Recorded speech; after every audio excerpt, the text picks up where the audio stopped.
680 business editor Richard Southern joins us now. Richard, the federal finance minister delivered the fall economic update. What did he have to say? Generally, Christina, a good news update. After all, the economy is improving. The number of jobs Canada has created is up. And the finance minister did reveal that the deficit is down. Just revealed that the projected deficit, now $19.8 billion, down from the prior estimate of $28.5 billion. As expected, the finance minister did rise in the House of Commons and announced that the child tax benefit will be increased. Take a listen. Our government will strengthen the Canada Child Benefit by making sure that it keeps pace with the cost of living. Starting next July, 2 years ahead of schedule, tax-free Canada Child Benefit amounts for families with 2 children will go up by approximately $200. That child tax benefit will actually be indexed, tied to inflation. There was a lot of new spending announced, almost $15 billion of new spending, which wasn't accounted for in the last federal budget. $1.4 billion for the Department of Fisheries, $4 million to permanently destroy the criminal records of Canadians who engaged in consensual gay sex back when that was illegal under federal law, $526 million to handle the legalization of marijuana, and Christina, $150 million for new laws to prevent drug driving, to drive when you're under the influence of marijuana. They want to combat against that. So a lot of new spending announced here in the fall fiscal update. A lot of new spending, but it wasn't happening at the Hudson's Bay Company. We hear that it's scrambling for cash. It sold a flagship store in New York today and says it will rent out part of a Toronto location. Meantime, some Sears stores look like a war zone as the liquidation sales continue. Yeah, first off the Bay, though, because this is a fast-moving story. Christina, the CEO, resigning on Friday, and now the company under big pressure from a U.S. activist investor to unlock the value of its real estate. The Bay announced today it's selling its flagship Lord and Taylor building on Manhattan's Fifth Avenue for $850 million US, the money to be used to shore up its balance sheet.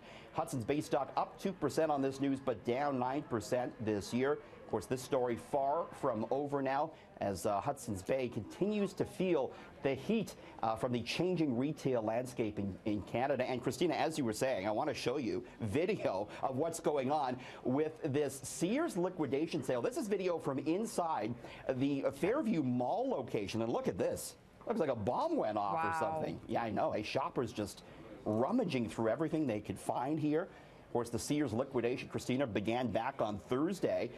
Few have reported that they're finding the advertised 20 to 50% off. They're generally finding sales much less than that. These stores will remain open through Christmas or Boxing Day, but Christina, I don't know if there's going to be much left by then. Look at that, eh? Yeah, it doesn't look like there's much left now, but tragically hip music sales surged following Gord Downie's death. Yeah, it certainly did. We got news in on that today. Overall sales for the band's catalog up 1,000%. A whopping 11 tragically hip albums climbed into the Canadian Billboard album charts. Strongest performing album was the Hips' greatest hits compilation called Your Favorites. That's actually the number 2 selling album in Canada right now, behind only Pink's new album. Streaming of the Hips music soared 700%. There were 709 million songs streamed last week. The most popular one downloaded, Christina, was Ahead by a Century, that big hit from the band. Wow. Now, Tim Hortons, this is tough to believe, but Tim Hortons is no longer Canada's favorite coffee, at least according to a Maclean's magazine poll. Oh, it's a controversial one. I'm getting a lot of response on Twitter about this, but yeah, Maclean's did a big poll, asked Canadians, what's your favorite coffee? And look at that. It's McDonald's topping the list now for the first time.